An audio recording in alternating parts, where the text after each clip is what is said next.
à tous, comment allez-vous? On se retrouve pour une nouvelle vidéo. J'en profite, je viens de terminer ma session pêche et là je voulais faire un petit tuto, vous apprendre un petit peu et vous montrer quels sont les leurres en ce moment qui fonctionnent bien pour la perche. La vidéo pour le brochet est sortie il n'y a pas longtemps, donc je vous invite à aller la voir. Elle sera directement dans la description ou sur la chaîne YouTube. Si t'es pas abonné, n'hésitez pas à le faire d'ailleurs et activer la cloche pour recevoir toutes les notifications. Et bon, bienvenue à toi, jeune pêcheur qui cherche à s'améliorer. Allez, aujourd'hui je vais vous parler de la perche. Ça va être la très bonne période et l'excellente période de la perche. Elles vont commencer à se rassembler pour faire le gras pour l'hiver. Et quand les eaux vont devenir un petit peu plus froides, vous allez pouvoir en faire plusieurs car elles vont être vraiment en banc. Et autour d'elles vont graviter les carnassiers comme le silure, comme la perche, comme le brochet et le cendre. Objectif, faire des grosses perches. Alors pour ça on me demande beaucoup quels sont les leurres pour pêcher justement des grosses perches. Alors sachez que vous n'allez pas forcément faire que des grosses perches, voilà, qu'elles vont mordre sur différents types de leurres et c'est à moi aujourd'hui de vous montrer quels sont pour moi mes leurres du moment pour faire les perches. Alors pour pêcher la perche, bien évidemment vous pouvez le pêcher avec un shad entre 5 et 15 cm. Ouais, 15 cm. Vous ne rigolez pas, ça m'est déjà arrivé de faire des très grosses perches, surtout en hiver quand elles sont un peu plus léthargiques, qu'elles se déplacent vraiment pour des grosses proies. Donc de faire du poisson avec des gros leurres et notamment avec des gros shads ou des gros finesses. Maintenant, l'objectif c'est de s'adapter avec toutes les personnes qui pêchent. Vous ne pêchez pas forcément tous en vertical. Donc du coup, je vais vous apprendre en ce moment qu'est-ce qui fonctionne bien pour moi. Alors en ce moment, c'est les grubs comme celui-ci ou comme celui-là, voilà, des tout petits leurres en 5 et 7 cm. Des leurres qui fonctionnent très bien avec une vibration différente des shads.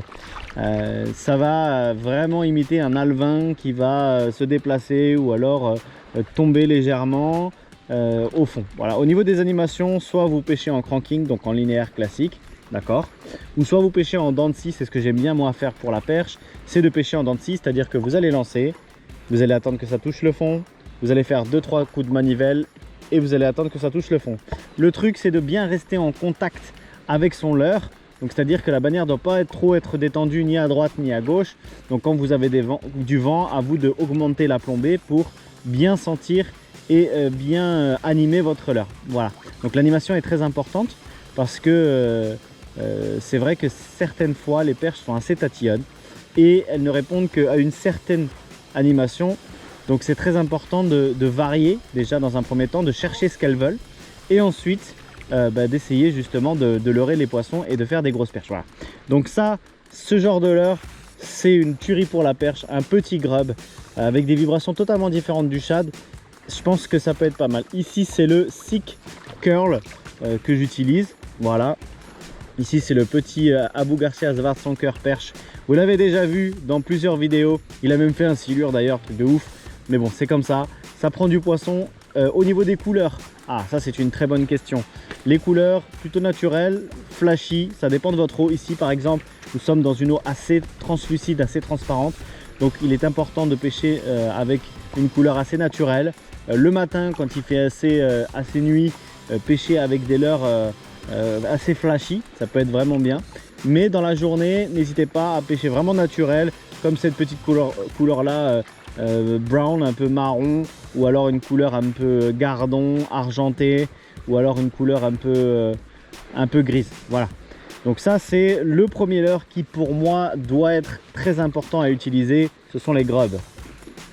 Le deuxième leurre qui, vous le connaissez certainement, me rapporte énormément de poissons et fait monter les grosses perches. Et c'est surtout ça qu'on cherche, ça va être les grosses perches, c'est le lipless. Voilà, c'est un leurre sans bavette avec généralement des billes à l'intérieur, donc que ce soit grave ou aigu. L'objectif c'est de provoquer la touche. L'objectif c'est de chercher à faire réagir le poisson pour pouvoir l'attraper. Voilà.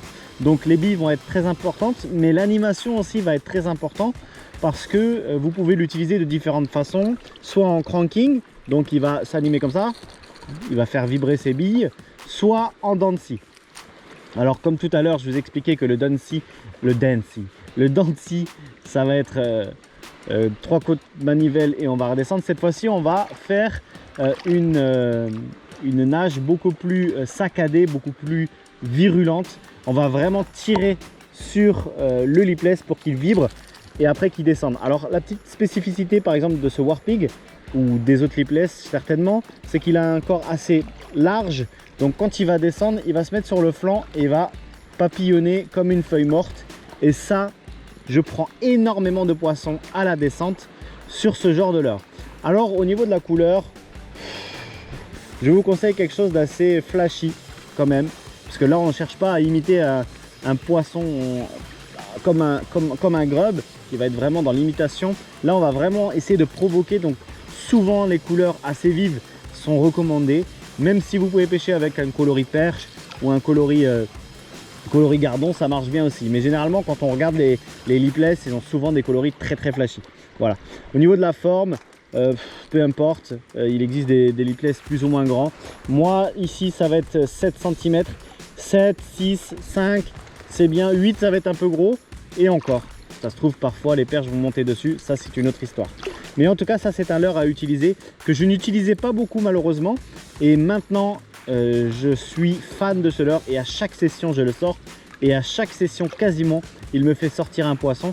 Et ça je pense que c'est très important d'avoir confiance au leurre avec laquelle on pêche, et du coup forcément on les utilise. Voilà, donc ça c'est, vous avez vu les traces qu'il a, c'est quelque chose que j'utilise vraiment beaucoup. Donc le lipless, le grub, et on va passer tout de suite au troisième leurre. Je ne pouvais pas parler de la pêche de la perche en ce moment et ne pas parler des crankbaits. Effectivement, il existe différentes formes de crankbait et je vous ferai une vidéo spéciale qui va sortir très prochainement avec l'explication, l'animation et le détail pour pêcher au crankbait. Je ne suis pas un expert, d'ailleurs dédicace à JC s'il voit cette vidéo, ça m'étonnerait, mais bon voilà, c'est quelqu'un qui pêche beaucoup au crankbait et qui maîtrise vraiment cette pêche. Donc du coup, le crankbait c'est quoi?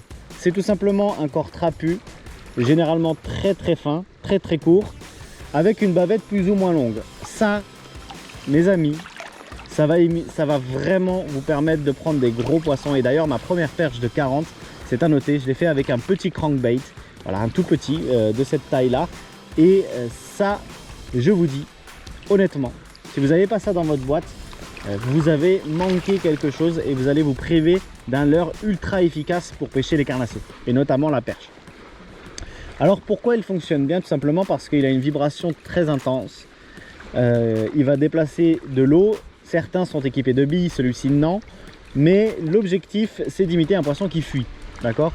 Et qu'est-ce qu'il va faire le carnassier? Lui, quand un poisson est fuit, et ben il va se dire oh putain, faut que j'attrape. Et voilà.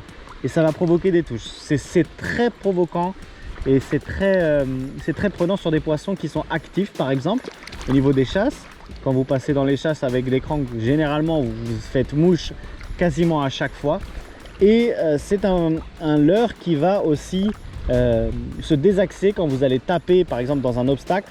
Tac, il va se désaxer et ça va être au moment où ça se désaxe que le poisson va attaquer généralement. Voilà. Donc au niveau des spots à pêcher, n'hésitez pas à pêcher tout ce qui est zone encombrée comme des arbres morts, des chutes de pierres, etc. Souvent les perches se cachent dedans. Voilà. Donc voilà mon top 3. Donc on a dit crankbait, lipless et grub. En ce moment, voilà mon top 3 pour pêcher la perche. Alors c'est en ce moment où on est en octobre. Effectivement les eaux sont encore assez chaudes, donc les poissons réagissent bien. Quand les eaux vont refroidir, je vous ferai une autre vidéo où je vous expliquerai avec quoi je pêche la perche. Et effectivement je vous montrerai quelles sont les techniques à utiliser pour pêcher la perche. Au niveau des spots, en ce moment je remarque que les perches sont assez sur les bordures. Elles vont se rapprocher des bordures, essayer d'attraper les alevins, et au fur et à mesure elles vont descendre, et c'est à ce moment là qu'on va devoir pêcher en vertical. Et j'ai hâte. En tout cas, n'hésitez pas à aller voir dans la description, vous avez le générateur de code pêcheur.com.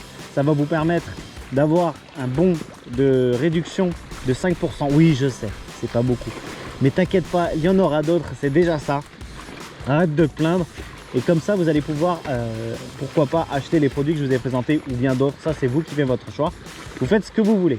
Voilà, en tout cas, je sais que vous avez aimé la dernière fois que je sois au bord de l'eau de vous présenter ça. Ça change d'être à la maison. Et bien moi, ça me fait plaisir. Ça me fait plaisir d'être avec vous, de discuter. Et en tout cas, n'hésitez pas à me dire dans les commentaires quel type de leurre vous souhaiteriez que je vous présente et quel poisson vous voulez que je vous parle dans les prochaines vidéos. En tout cas, merci à tous d'être là, de me soutenir. Ça fait vraiment très plaisir. Messieurs, mesdames, merci à vous d'avoir regardé. N'oubliez pas de liker, partager, commenter et surtout de t'abonner et d'activer la cloche. Merci à vous d'avoir regardé. On se retrouve très bientôt. Et n'oublie pas, c'est que de la pêche. Peace.